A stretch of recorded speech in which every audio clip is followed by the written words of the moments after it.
Il y a sous mes paupières un chemin de lumière qui me soulève à l'heure où tout s'assombrit. Là, il est possible d'apercevoir une étoile qui brille un peu plus que les autres. Ce coffret, La Parole magique, je l'ai co-créé avec des enfants. Donc c'est un petit peu ce qui fait son originalité aujourd'hui. Le livre est parsemé de paroles d'enfants. C'est pour le synthétiser, un outil pédagogique qui permet de faciliter l'expression émotionnelle des enfants.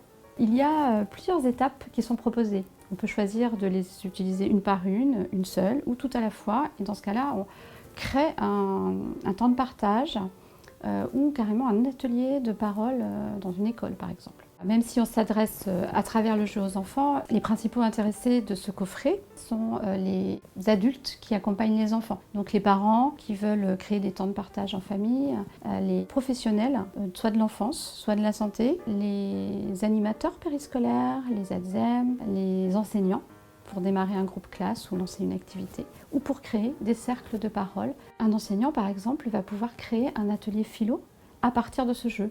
Très simplement, il a tout l'outil. Les thématiques, c'est plutôt un processus avec un temps pour co-créer des règles pour être bien ensemble.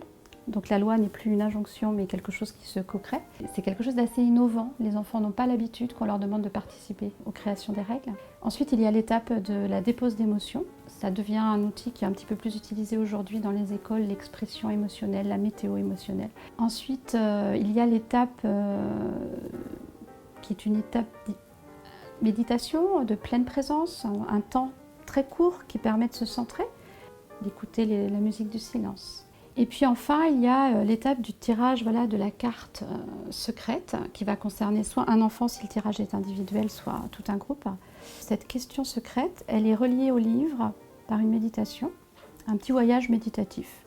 Enfin, je prévois toujours une étape rituelle très importante qui me paraît être celle de la gratitude, celle des mots doux, celle où on va pouvoir se dire merci avant de partir. Et sur chaque carte, il y a un petit mantra positif en plus, donc chacun peut tirer sa propre carte avec son propre petit message pour la journée. Souvent on rit, parfois on pleure, mais les émotions sont réelles, elles sont partagées, et donc les bienfaits sont immédiats. Avec un jeu comme celui-là, je vois les enfants apprennent l'empathie, prendre place dans un groupe, appartenir à un groupe, créer du lien social. Immédiatement, on va aller chercher, et très rapidement avec ce genre d'outils, en plus des éléments tellement essentiels puisqu'on est constitué de 99,9% d'inconscient. C'est important d'en avoir conscience et puis voilà de développer la connaissance de soi et la connaissance de l'autre.